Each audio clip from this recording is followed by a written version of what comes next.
Hello and welcome to the Reading with Cari podcast. New episodes air every Wednesdays with special mini-sodes airing on Saturdays on any device you listen to podcasts. Click the link in the description to find the podcast now. Thank you and enjoy.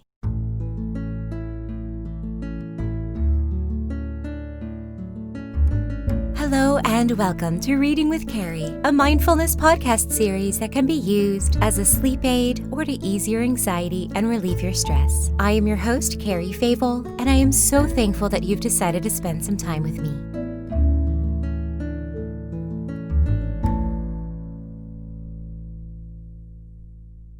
I'm not sure why it's taken me so long to get to this story. Perhaps because I don't want to be reminded of the original ending, or because I'm torn in my feelings. As a child, Ariel was one of my favorite Disney princesses, but as I've gotten older, I tend to side more with her father. He was a bit harsher than he should have been, but she really did put herself in needless danger without first researching humanity. But I digress. The closing thoughts go at the end after all. Let's start with our breathing exercise.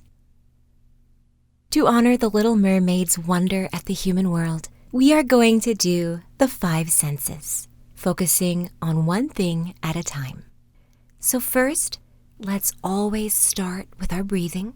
Close your eyes and sit in a comfortable position and just feel your body go through the breathing rhythm. Don't change the pace or force it. Just notice how you inhale and exhale. Nice, calm, slow breaths with pauses in between. Or maybe you've had a stressful day. Maybe your breathing is a little faster than it should be for relaxation purposes. If that's the case, just take in a nice, deep, slow breath in and out on a sigh. Loosen up your shoulders or wherever you hold your tension and just center on the here and now. Focus on the breath going into your lungs, passing your heart. Take your fingers and circle your thumb with your middle finger. Just circle them together and focus on the sensation that causes. How does that feel? If possible, place your feet on the floor or whatever surface you're on and feel them grounded. Sink deeper into the chair or the bed or the floor. Relax those shoulders again as you breathe deeply. And now slowly open your eyes and focus on what's around you. Follow the pattern. Look at 5 things around you in one color. There's no wrong answer. Just pick the first color you catch and find 5 things of that same color. Maybe it's a blue wall, a red pen, a green plant. Find 5 other items with that color.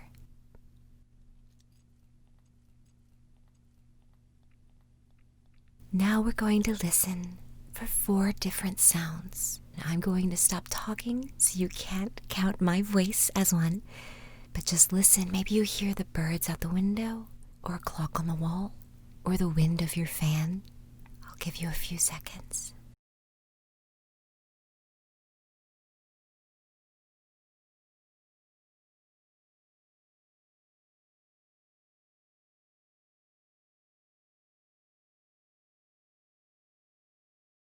Without moving, pick 3 things to touch. It could be the chair you're sitting on, a pillow beside you, the drink on your table. Your phone, I know, is always next to you. If you're having trouble finding a third object, touch your shirt that you're wearing, or run your hands through your hair. Now, if you need to, you can move for this one. We're going to pick 2 smells. You can pick up the item to smell it, that's okay. Maybe there's a flower in your room. You can smell your drink, smell a pillow, or perfume. It could be sweet or sour. maybe it's a food item. Find 2 things to smell. And now we're going to pick 1 thing to taste. If food is a trigger for you, just open your mouth, put out your tongue, and taste the air. That has molecules and particles flying around. What does the air taste like? If you do have a drink or food item near you, let it settle on your taste buds. Close your eyes and just take it all in. The texture, the taste, the salty or sweetness. And now we're going to delve into the story. So if you'd like, you can close your eyes again or go back to whatever you were doing when you settled into this podcast. And now here's the story. Far out into the ocean, where the water is as blue as the prettiest cornflower and as clear as crystal, it is very, very deep. So deep indeed that no cable could sound it, and many church steeples, piled one upon the other, would not reach from the ground beneath to the surface of the water above. There dwell the Sea King and his subjects. We must not imagine that there is nothing at the bottom of the sea but bare yellow sand. No, indeed, for on this sand grow the strangest flowers and plants, the leaves and stems of which are so pliant that the slightest agitation of the water causes them to stir as if they had life. Fishes, both large and small, glide between the branches as birds fly among the trees here upon land. In the deepest spot of all stands the castle of the Sea King. Its walls are built of coral, and the long Gothic windows are of the clearest amber. The roof is formed of shells that open and close as the water flows over them. Their appearance is very beautiful, for in each lies a glittering pearl, which would be fit for the diadem of a queen. The Sea King had been a widower for many years, and his aged mother kept house for him. She was a very sensible woman, but exceedingly proud of her high birth, and on that account wore 12 oysters on her tail, while others of high rank were only allowed to wear 6. She was, however, deserving of a great praise, especially for her care of the little sea princesses, her 6 granddaughters. They were beautiful children, but the youngest was the prettiest of them all. Her skin was as clear and delicate as a rose leaf, and her eyes as blue as the deepest sea. But like all the others, she had no feet, and her body ended in a fish's tail. All day long they played in the great halls of the castle or among the living flowers that grew out of the walls. The large amber windows were open, and the fish swam in, just as the swallows fly into our houses when we open the windows. Only the fishes swam up to the princesses, ate out of their hands, and allowed themselves to be stroked.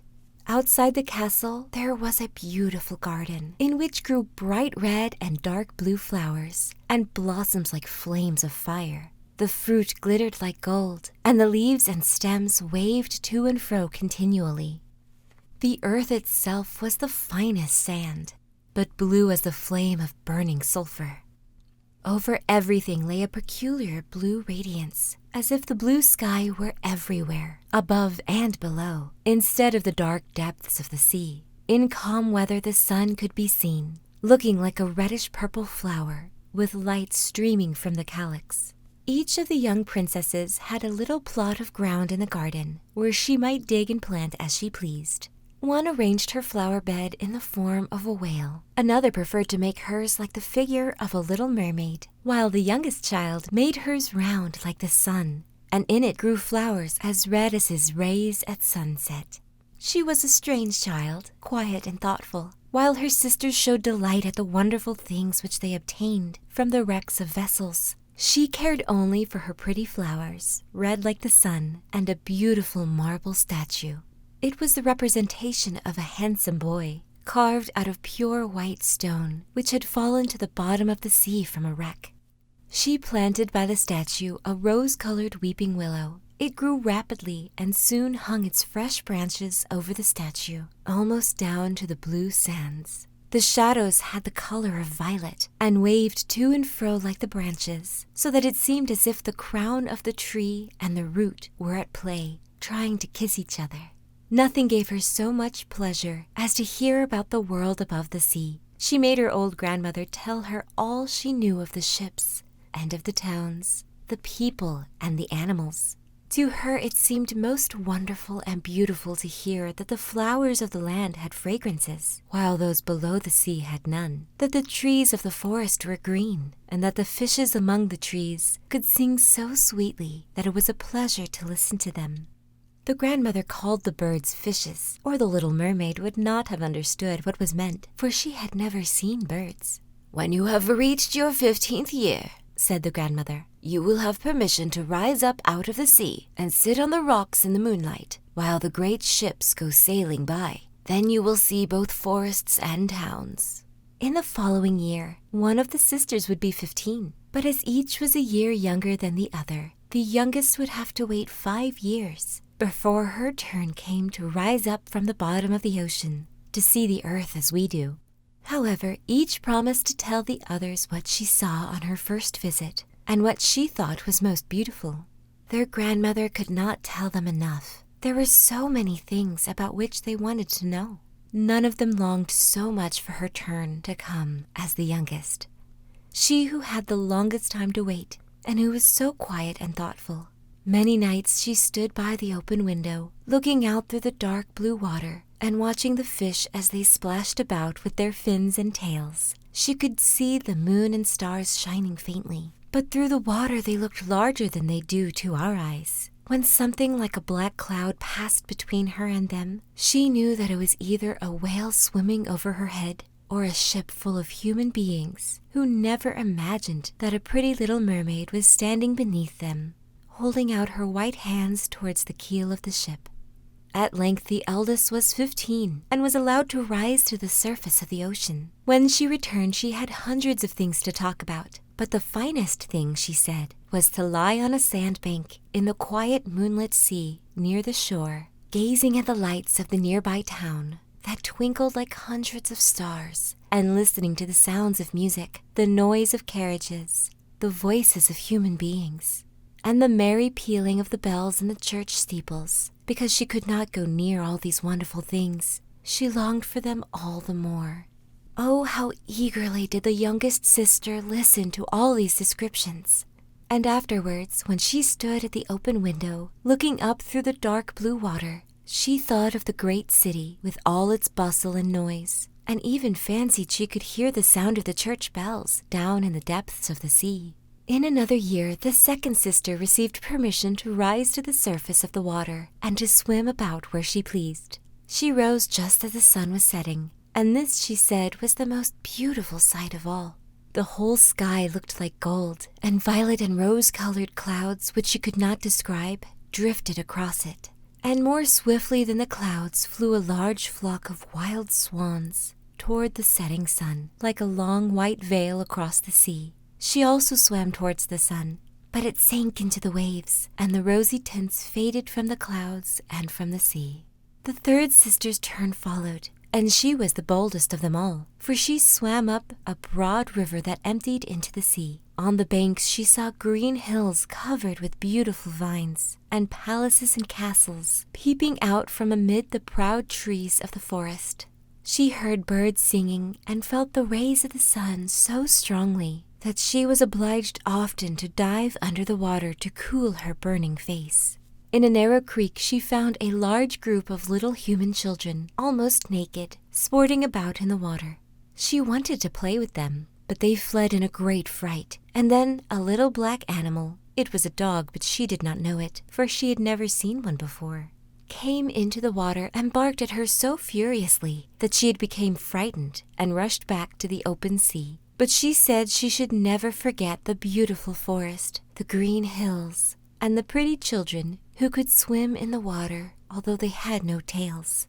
The fourth sister was more timid. She remained in the midst of the sea, but said it was quite as beautiful there as nearer the land. She could see many miles around her, and the sky above looked like a bell of glass. She had seen the ships, but at such a great distance that they looked like the seagulls. The dolphins sported in the waves, and the great whales spouted water from their nostrils, till it seemed as if 100 fountains were playing in every direction.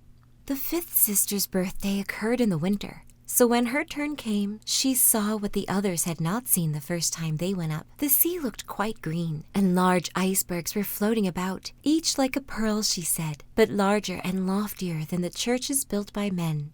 They were of the most singular shapes and glittered like diamonds. She had seated herself on one of the largest and let the wind play with her long hair. She noticed that all the ships sailed past very rapidly, steering as far away as they could, as if they were afraid of the iceberg. Towards evening, as the sun went down, dark clouds covered the sky. The thunder rolled, and the flashes of lightning glowed red on the icebergs as they were tossed about by the heaving sea. On all the ships the sails were reefed with fear and trembling, while she sat on the floating iceberg, calmly watching the lightning as it darted its forked flashes into the sea. Each of the sisters, when first she had permission to rise to the surface, was delighted with the new and beautiful sights. Now that they were grown-up girls and could go when they pleased, they had become quite indifferent about it. They soon wished themselves back again, and after a month had passed, they said it was much more beautiful down below and more pleasant to be at home. Yet often in the evening hours, the 5 sisters would twine their arms about each other and rise to the surface together. Their voices were more charming than that of any human being, and before the approach of a storm, when they feared that a ship might be lost, they swam before the vessel, singing enchanting songs of the delights to be found in the depths of the sea, and begging the voyagers not to fear if they sank to the bottom. But the sailors could not understand the song, and thought it was singing of the storm. These things were never beautiful to them, for if the ship sank, the men were drowned, and their dead bodies alone reached the palace of the Sea King. When the sisters rose arm in arm through the water, their youngest sister would stand quite alone, looking after them, ready to cry. Only, since mermaids have no tears, she suffered more acutely. "Oh, were I but 15 years old," said she, "I know that I shall love the world up there, and all the people who live in it." At last she reached her 15th year. "Well, now you are grown up," said the dowager, her grandmother. "Come and let me adorn you like your sisters." And she placed in her hair a wreath of white lilies, of which every flower leaf was half a pearl. Then the old lady ordered 8 great oysters to attach themselves to the tail of the princess, to show her high rank. "But they hurt me so," said the little mermaid. "Yes, I know. Pride must suffer pain," replied the old lady. Oh, how gladly she would have shaken off all this grandeur and laid aside the heavy wreath. The red flowers in her own garden would have suited her much better. But she could not change herself, so she said farewell and rose as highly as a bubble to the surface of the water. The sun had just set when she raised her head above the waves. The clouds were tinted with crimson and gold, and through the glimmering twilight beamed the evening star in all its beauty. The sea was calm and the air mild and fresh. A large ship with 3 masts lay becalmed on the water. Only one sail was set, for not a breeze stirred, and the sailors sat idle on deck or amidst the rigging.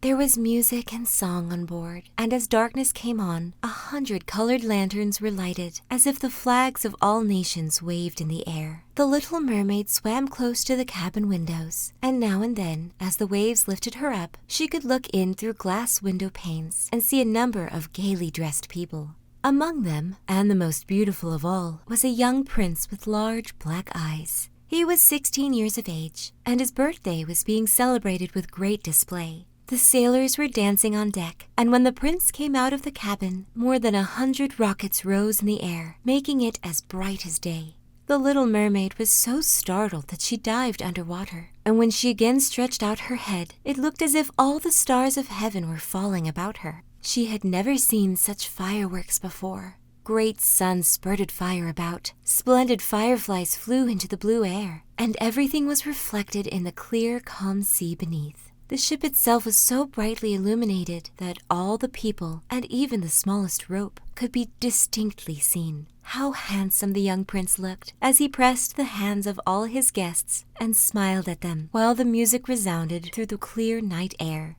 It was very late, yet the little mermaid could not take her eyes from the ship or from the beautiful prince. The colored lanterns had been extinguished, no more rockets rose in the air, and the cannon had ceased firing. But the sea became restless, and a moaning, grumbling sound could be heard beneath the waves. Still, the little mermaid remained by the cabin window, rocking up and down on the water so that she could look within. But after a while the sails were quickly set and the ship went on her way. But soon the waves rose higher, heavy clouds darkened the sky, and lightning appeared in the distance. A dreadful storm was approaching. Once more the sails were furled, and the great ship pursued her flying course over the raging sea. The waves rose mountain high, as if they would overtop the mast, but the ship dived like a swan beneath them, then rose again on their lofty foaming crests. To the little mermaid this was pleasant sport, but not so to the sailors. At length the ship groaned and creaked. The thick planks gave under way to the lashing of the sea as the waves broke over the deck. The mainmast snapped asunder like a reed, and as the ship lay over on her side, the water rushed in. The little mermaid now perceived that the crew were in danger. Even she was obliged to be careful, to avoid the beams and planks of the wreck which lay scattered on the water. At one moment it was pitch dark so that she could not see a single object, but when a flash of lightning came, it revealed the whole scene. She could see everyone who had been on board except the prince. When the ship parted, she had seen him sink into the deep waves, and she was glad, for she thought he would now be with her. Then she remembered that human beings could not live in the water, and so that when he got down to her father's palace, he would certainly be quite dead. No, he must not die, so she swam about among the beams and planks which strewed the surface of the sea, forgetting that they could crush her to pieces. Diving deep under the dark waters, rising and falling with the waves, she at length managed to reach the young prince, who was fast losing the power to swim in that stormy sea. His limbs were failing him, his beautiful eyes were closed, and he would have died had not the little mermaid come to his assistance. She held his head above the water and let the waves carry them where they would.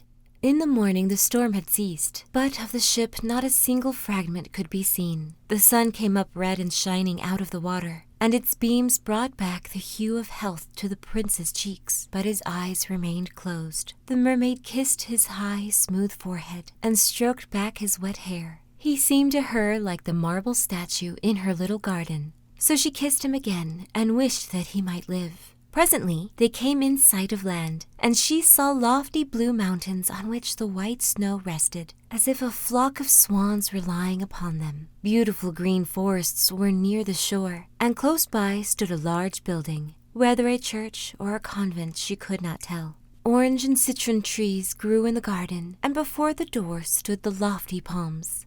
The sea here formed a little bay, in which the water lay quiet and still, but very deep.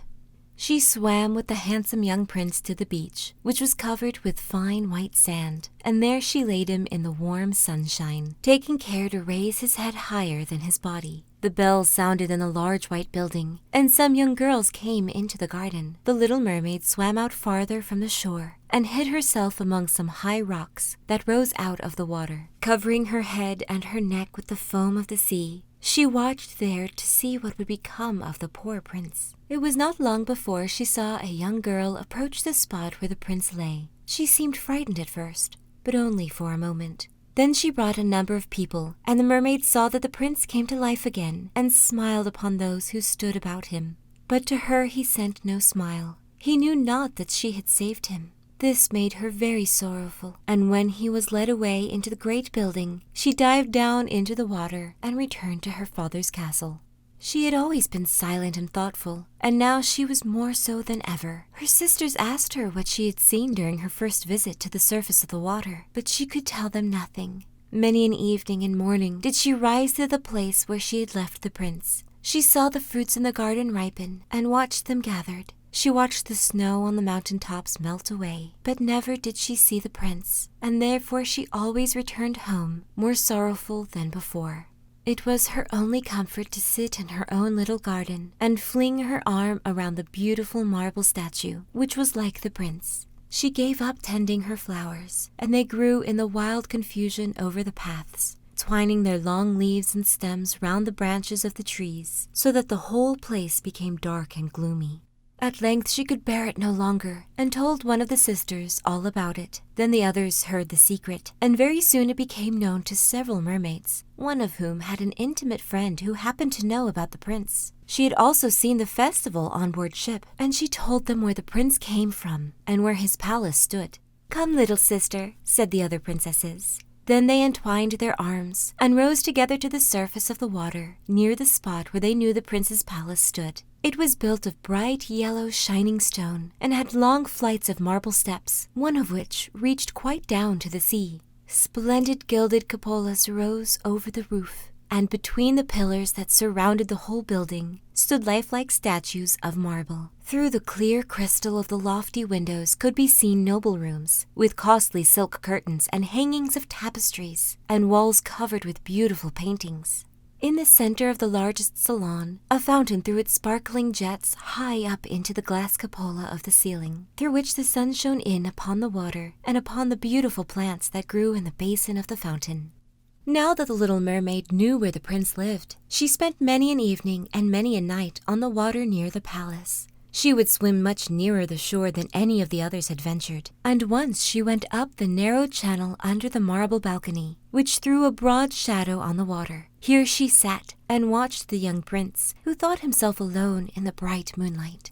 She often saw him evenings, sailing in a beautiful boat on which music sounded and flags waved. She peeped out from among the green rushes, and if the wind caught her long silvery white veil, those who saw it believed it to be a swan spreading out its wings. Many a night, too, when the fishermen set their nets by the light of their torches, she heard them relate many good things about the young prince, and this made her glad that she had saved his life when he was tossed about half dead on the waves. She remembered how his head had rested on her bosom, and how heartily she had kissed him, but he knew nothing of all this, and could not even dream of her. She grew more and more to like human beings, and wished more and more to be able to wander about with those whose worlds seemed to be so much larger than her own. They could fly over the sea in ships, and mount the high hills, which were far above the clouds, and the lands they possessed, their woods and their fields, stretched far away beyond the reach of her sight. There was so much that she wished to know, but her sisters were unable to answer all her questions. She then went to her old grandmother, who knew all about the upper world, which she rightly called the lands above the sea. "If human beings are not drowned," asked the little mermaid, "can they live forever? Do they never die, as we do here in the sea?" "Yes," replied the old lady. "They must also die, and their term of life is even shorter than ours. We sometimes live for 300 years. But when we cease to exist here, we become only foam on the surface of the water, and have not even a grave among those we love. We have not immortal souls. We shall never live again. Like the green seaweed, when once it had been cut off, we can never flourish more. Human beings, on the contrary, have souls which live forever. Even after the body has been turned to dust, they rise up through the clear, pure air, beyond the glittering stars. As we rise out of the water and behold all the land of the earth, so do they rise to unknown and glorious regions, which we shall never see." "Why have not we immortal souls?" asked the little mermaid mournfully. "I would gladly give all the hundreds of years I have to live to be a human being, only for one day, and to have the hope of knowing the happiness of that glorious world above the stars." "You must not think that," said the old woman. "We believe that we are much happier and so much better off than human beings." "So I shall die," said the little mermaid, "and as the foam of the sea I shall be driven about, never again to hear the music of the waves, or to see the pretty flowers, or the red sun. Is there anything I can do to win an immortal soul?" "No," said the old woman, "unless a man should love you so much that you were more to him than his father or his mother, and if all his thoughts and all his love were fixed upon you, and the priest placed his right hand in yours, and he promised to be true to you here and hereafter, then his soul would glide into your body, and you would obtain a share in the future happiness of mankind. He would give you a soul and retain his own as well, but this can never happen. Your fish's tail, which among us is considered so beautiful, on earth is thought to be quite ugly. They do not know any better, and they think it necessary, in order to be handsome, to have 2 stout props, which they call legs." Then the little mermaid sighed and looked sorrowfully at her fish's tail. "Let us be happy," said the old lady, "and dart and spring about during the 300 years we have to live, which is really quite long enough.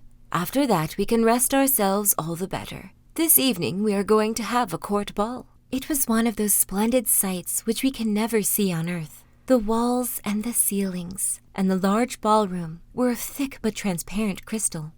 Many hundreds of colossal shells, some of a deep red, others of a grass green, with blue fire in them, stood in rows on each side. These lighted up the whole salon and shone through the walls so that the sea was also illuminated. Innumerable fishes, great and small, swam past the crystal walls. On some of them the scales glowed with a purple brilliance, and on others showed like silver and gold. Through the halls flowed a broad stem, and in it danced the mermen and the mermaids to the music of their own sweet singing. No one on earth has such lovely voices as they, but the little mermaid sang more sweetly than all. The whole court applauded her with hands and tails, and for a moment her heart felt quite gay, for she knew she had the sweetest voice, either on earth or in the sea. But soon she thought again of the world above her. She could not forget the charming prince, nor her sorrow that she had not an immortal soul like his. She crept away silently out of her father's palace, and while everything within was gladness and song, she sat in her own little garden, sorrowful and alone. Then she heard the bugles sounding through the water and thought, "He is certainly sailing above, he in whom my wishes center, and in whose hands I should like to place the happiness of my life. I will venture all for him, and to win an immortal soul. While my sisters are dancing in my father's palace, I will go to the sea witch, of whom I have always been so much afraid. She can give me counsel and help." And then the little mermaid went out from her garden and took the road to the foaming whirlpools, behind which the sorceress lived. She had never been that way before. Neither flowers nor grass grew there. Nothing but bare, gray, sandy ground stretched out to the whirlpool, where the water, like foaming mill wheels, seized everything that came within its reach and cast it into the fathomless deep. Through the midst of these crushing whirlpools the little mermaid was obliged to pass before she could reach the dominions of the sea witch. Then, for a long distance, the road lay across a stretch of warm, bubbling mire, called by the witch her turf moor. Beyond this was the witch's house, which stood in the center of a strange forest, where all the trees and flowers were polypi, half animals and half plants. They looked like serpents with 100 heads growing out of the ground. The branches were long, slimy arms, with fingers like flexible worms, moving limb after limb from the root to the top. All that could be reached in the sea they seized upon and held fast, so that it never escaped from their clutches. The little mermaid was so alarmed at what she saw that she stood still, and her heart beat with fear. She came very near turning back, but she thought of the prince and of the human soul for which she longed, and her courage returned. She fastened her long flowing hair round her head so that the polypi could not lay hold of it. She crossed her hands on her bosom and then darted forward as a fish shoots through the water, between the supple arms and fingers of the ugly polypi, which were stretched out on either side of her.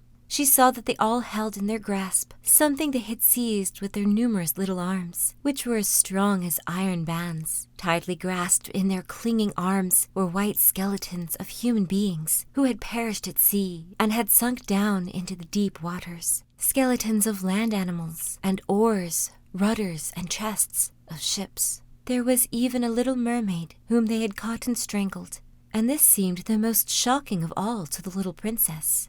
She now came to a space of marshy ground in the wood, where large fat water snakes were rolling in the mire and showing their ugly drab-colored bodies. In the midst of this spot stood a house built of the bones of shipwrecked human beings. There sat the sea witch, allowing a toad to eat from her mouth, just as people sometimes feed a canary with pieces of sugar. She called the ugly water snakes her little chickens and allowed them to crawl all over her bosom. "I know what you want," said the sea witch. "It is very stupid of you, but you shall have your way, though it will bring you sorrow, my pretty princess. You want to get rid of your fish's tail and to have 2 supports instead, like human beings on earth, so that the young prince may fall in love with you, and so that you may have an immortal soul. And then the witch laughed so loud and disgustingly that the toad and the snakes fell to the ground and lay there wriggling. "You are but just in time," said the witch, "for after sunrise tomorrow I should not be able to help you till the end of another year. I will prepare a draught for you, with which you must swim to land tomorrow before sunrise. Seat yourself there and drink it. Your tail will then disappear and shrink up into what men call legs. You will feel great pain, as if a sword were passing through you, but all who see you will say that you are the prettiest little human being they ever saw. You will still have the same floating gracefulness of movement, and no dancer will ever tread so lightly. Every step you take, however, will be as if you were treading upon sharp knives, and as if the blood must flow. If you will bear all this, I will help you." "Yes, I will," said the little princess in a trembling voice, as she thought of the prince and the immortal soul. "But think again," said the witch, "for when once your shape has become like a human being, you can no more be a mermaid. You will never return through the water to your sisters or to your father's palace again. And if you do not win the love of the prince, so that he is willing to forget his father and mother for your sake, and to love you with his whole soul, and allow the priest to join your hands, that you may be man and wife, then you will never have an immortal soul. The first morning after he marries another, your heart will break, and you will become foam on the crest of the waves." "I will do it," said the little mermaid, and she became pale as death. "I must be paid also," said the witch, "and it is not a trifle that I ask. You have the sweetest voice of any who dwell here in the depths of the sea, and you believe that you will be able to charm the prince with it. But this voice you must give to me. The best thing you possess will I have as the price of my costly draught, which must be mixed with my own blood, so that it may be as sharp as a two-edged sword." "But if you take away my voice," said the little mermaid, "what is left for me?" "Your beautiful form, your graceful walk, and your expressive eyes. Surely with these you can enchant a man's heart. Well, have you lost your courage? Put out your little tongue, that I may cut it off as my payment. Then you shall have the powerful draught." "It shall be," said the little mermaid. Then the witch placed her cauldron on the fire to prepare the magic draught. "Cleanliness is a good thing," said she, scouring the vessel with snakes, which she had tied together in a large knot. Then she pricked herself in the breast and let the black blood drop into the cauldron. The steam that rose twisted itself into such horrible shapes that no one could look at them without fear. Every movement the witch threw a new ingredient into the vessel, and when it began to boil, the sound was like the weeping of a crocodile. When at last the magic draught was ready, it looked like the clearest water. "There it is for you," said the witch. Then she cut off the mermaid's tongue, so that she would never again speak or sing. "If the polypi should seize you as you return through the wood," said the witch, "throw over them a few drops of the potion, and their fingers will be torn into 1,000 pieces." But the little mermaid had no occasion to do this, for the polypi sprang back in terror when they caught sight of the glistening draught, which shone in her hand like a twinkling star. So she passed quickly through the wood and the marsh and between the rushing whirlpools. She saw that in her father's palace the torches in the ballroom were extinguished and that all within were asleep, but she did not venture to go into them, for now that she was dumb and going to leave them forever, she felt as if her heart would break. She stole into the garden, took a flower from the flower bed of each of her sisters, kissed her hand towards the palace 1,000 times, and then rose up through the dark blue waters. The sun had not risen when she came in sight of the prince's palace and approached the beautiful marble steps, but the moon shone clear and bright. Then the little mermaid drank the magic draught, and it seemed as if a two-edged sword went through her delicate body. She fell into a swoon and lay like one dead. When the sun rose and shone over the sea, she recovered and felt a sharp pain. But before her stood the handsome young prince. He fixed his coal-black eyes upon her so earnestly that she cast down her own, and then became aware that her fish's tail was gone, and that she had as pretty a pair of white legs and tiny feet as any little maiden could have. But she had no clothes, so she wrapped herself in her long, thick hair. The prince asked who she was, and whence she came. She looked at him mildly and sorrowfully, with her deep blue eyes, but could not speak. He took her by the hand and led her to the palace. Every step she took was as the witch had said it would be. She felt as if she were treading upon the points of needles or sharp knives. She bore it willingly, however, and moved at the prince's side as lightly as a bubble, so that he and all who saw her wondered at her graceful swaying movements. She was very soon arrayed in costly robes of silk and muslin, and was the most beautiful creature in the palace. But she was dumb, and could neither speak nor sing. Beautiful female slaves, dressed in silk and gold, stepped forward and sang before the prince and his royal parents. One sang better than all the others, and the prince clapped his hands and smiled at her. This was a great sorrow to the little mermaid, for she knew how much more sweetly she herself could once sing, and she thought, "Oh, if he could only know that I had given away my voice forever to be with him." The slaves next performed some pretty fairy-like dances to the sound of beautiful music. Then the little mermaid raised her lovely white arms and stood on the tips of her toes, gliding over the floor, and danced as no one yet had been able to dance. And each moment her beauty was more revealed, and her expressive eyes appealed more directly to the heart than the songs of the slaves. Everyone was enchanted, especially the prince, who called her his little foundling. She danced again quite readily to please him, though each time her foot touched the floor, it seemed as if she trod on sharp knives. The prince said she would remain with him always, and she was given permission to sleep at his door on a velvet cushion. He had a page's dress made for her, that she might accompany him on horseback. They rode together through the sweet-scented woods, where the green boughs touched their shoulders, and the little birds sang among the fresh leaves. She climbed with him to the tops of high mountains, and although her tender feet bled so that even her steps were marked, she only smiled and followed him till they could see the clouds beneath them, like a flock of birds flying to distant lands. While at the prince's palace, and when all the household were asleep, she would go and sit on the broad marble steps, for it eased her burning feet to bathe them in the cold sea water. It was then that she thought of all those below in the deep.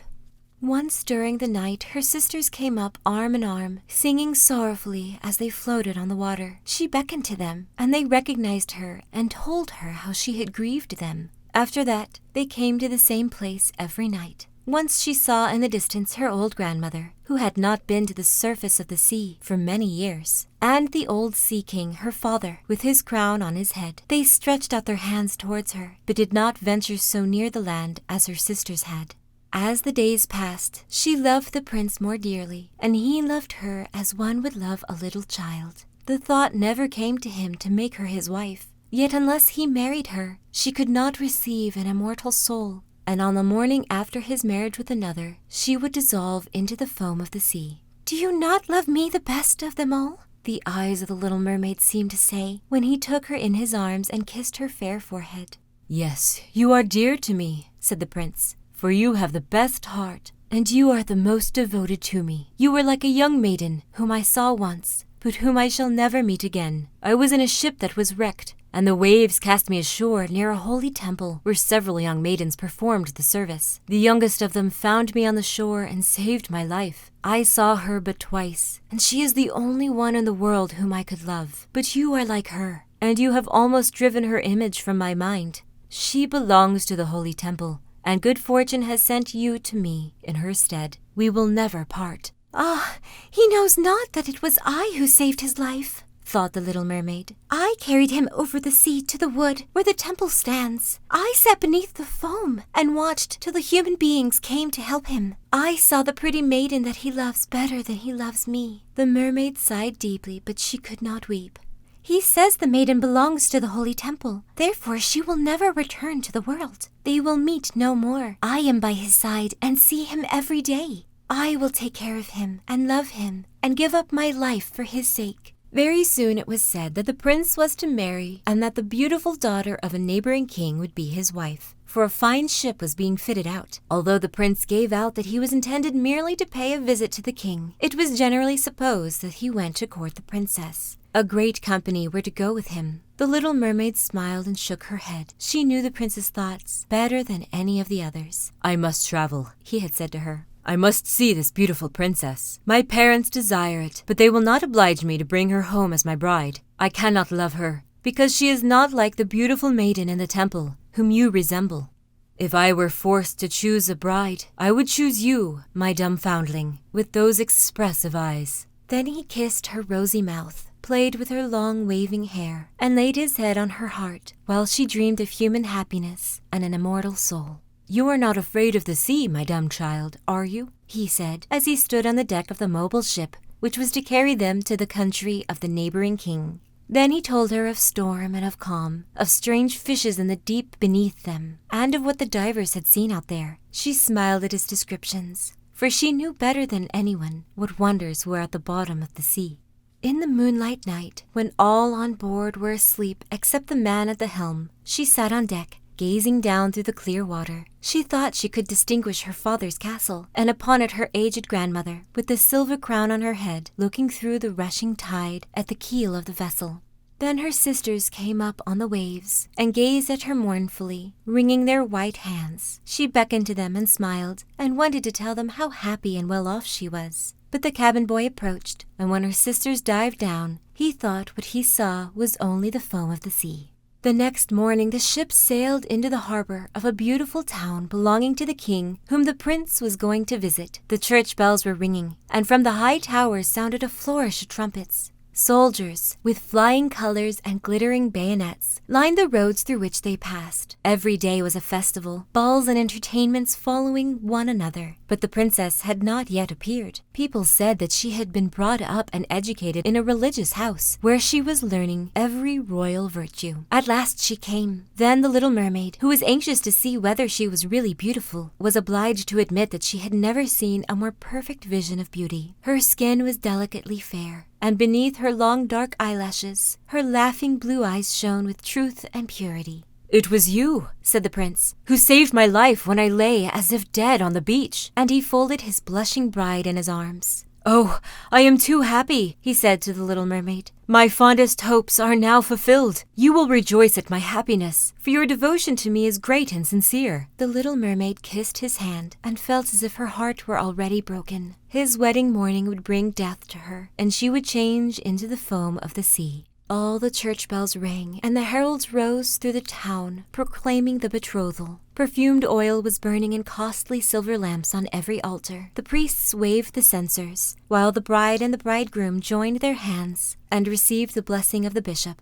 The little mermaid, dressed in silk and gold, held up the bride's train, but her ears heard nothing of the festive music, and her eyes saw not the holy ceremony. She thought of the night of death which was coming to her, and of all she had lost in the world. On the same evening the bride and bridegroom went on board the ship. Cannons were roaring, flags waving, and in the center of the ship a costly tent of purple and gold had been erected. It contained elegant sleeping couches for the bridal pair during the night. The ship, under a favorable wind, with swelling sails, glided away smoothly and lightly over the calm sea. When it grew dark, a number of colored lamps were lighted, and the sailors danced merrily on the deck. The little mermaid could not help thinking of her first rising out of the sea, when she had seen similar joyful festivities. So she too joined in the dance, poised herself in the air as a swallow when he pursues his prey, and all present cheered her wonderingly. She had never danced so gracefully before. Her tender feet felt as if cut with sharp knives, but she cared not for the pain, for sharper pang had pierced her heart. She knew that this was the last evening she should ever see the prince, for whom she had forsaken her kindred and her home. She had given up her beautiful voice and suffered unheard of pain daily for him, while he knew nothing of it. This was the last evening that she should breathe the same air with him, or gaze on the starry sky and the deep sea. An eternal night, without a thought or a dream, awaited her. She had no soul, and now could never win one. All was joy and gaiety on the ship, until long after midnight. She smiled and danced with the rest, while the thought of death was in her heart. The prince kissed his beautiful bride, and she played with his raven hair till they went arm in arm to rest in the sumptuous tent. Then all became still on board the ship, and only the pilot, who stood at the helm, was awake. The little mermaid leaned her white arms on the edge of the vessel and looked toward the east for the first blush of morning, for that first ray of dawn which was to be her death. She saw her sisters rising out of the flood. They were as pale as she, but their beautiful hair no longer waved in the wind. It had been cut off.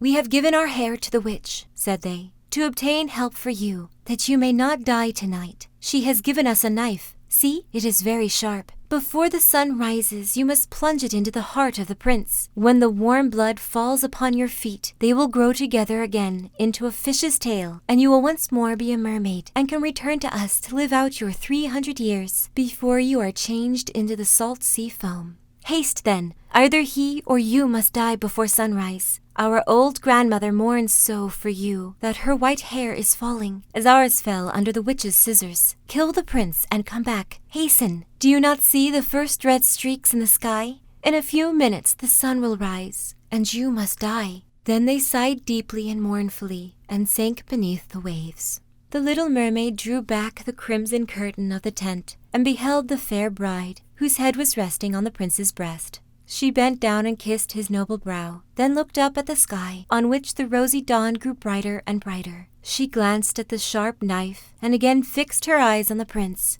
who whispered the name of his bride in his dreams. She was in his thoughts, and the knife trembled in the hand of the little mermaid, but she flung it far from her into the waves. The water turned red where it fell, and the drops that spurted up looked like blood. She cast one more lingering, half-fainting glance at the prince, and then threw herself from the ship into the sea, and felt her body dissolving into foam. The sun rose above the waves, and his warm rays fell on the cold foam of the little mermaid, who did not feel as if she were dying. She saw the bright sun and hundreds of transparent, beautiful creatures floating around her. She could see through them the white sails of the ships and the red clouds in the sky. Their speech was melodious, but could not be heard by mortal ears, just as their bodies could not be seen by mortal eyes. The little mermaid perceived that she had a body like theirs, and that she continued to rise higher and higher out of the foam. "Where am I?" asked she, and her voice sounded ethereal, like the voices from those who were with her. No earthly music could imitate it. "Among the daughters of the air," answered one of them. "A mermaid has not an immortal soul, nor she can obtain one unless she wins the love of a human being. On the will of another hangs her eternal destiny. But the daughters of the air, although they do not possess an immortal soul, can, by their good deeds, procure one for themselves. We fly to warm countries and cool the sultry air that destroys mankind with pestilence. We carry the perfume of the flowers to spread health and restoration. After we have striven for 300 years to do all the good in our power, we receive an immortal soul and take part in the happiness of mankind. You, poor little mermaid, have tried with your whole heart to do as we are doing. You have suffered and endured, and raised yourself to the spirit world by your good deeds. And now, by striving for 300 years in the same way, you may obtain an immortal soul." The little mermaid lifted her glorious eyes towards the sun, and, for the first time, felt them filling with tears. On the ship in which she had left the prince, there were life and noise, and she saw him and his beautiful bride searching for her. Sorrowfully, they gazed at the pearly foam, as if they knew she had thrown herself into the waves. Unseen, she kissed the forehead of the bride and fanned the prince, and then mounted with the other children of the air to a rosy cloud that floated above.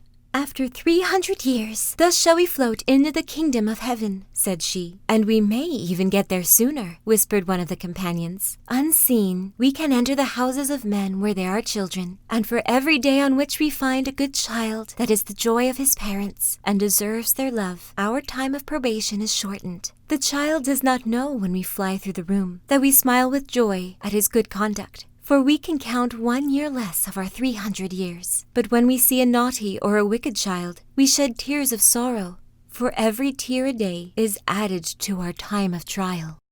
So, because this story was so long, I won't take much more of your time in closing thoughts. I won't speak of the not-so-subtle symbolism or this ending after the little mermaid throws herself into the sea. But one key element to the story that I want to address is the idea of changing who you are for a lover. Granted, the desire to be human and gain a soul, rather than a mermaid who lives 300 years, is a bit different than going from a couch potato to a track athlete. And certainly having a partner who pushes you to live a healthy lifestyle is a great thing. But I think we can look at the concept of becoming something you're not for the sake of others, romantically inclined or not. This alludes to peer pressure or societal norms. If you're not comfortable doing something, or you don't believe that what is being said is right, it will affect your mental health. It's called cognitive dissonance. It's when you have inconsistent thoughts or attitudes, like when you believe one thing but do another. Your actions don't match your words. I'll go with a relatively neutral example. Say that in your heart you want to be a vegetarian, and you have vowed to live this way, no meat. But your friends have decided to order 100 chicken nuggets and see who can eat the most. If you join in, you would be going against what you believe. But another question you should ask is, are your friends aware of your belief? And if so, how would they react if you decline to engage in the challenge? If you're afraid that they'll reject you, perhaps they aren't really your friends. The Little Mermaid never gave the prince a chance to see her for who she really was. He fell in love with her expressive eyes, but did not know that she was the one who truly saved him. What would have happened had he known the truth? 2 things you will never have to chase: true friends and true love. Mandy Hale. Thank you for listening. I welcome you back anytime you may need to hear a comforting voice or a familiar bedtime story.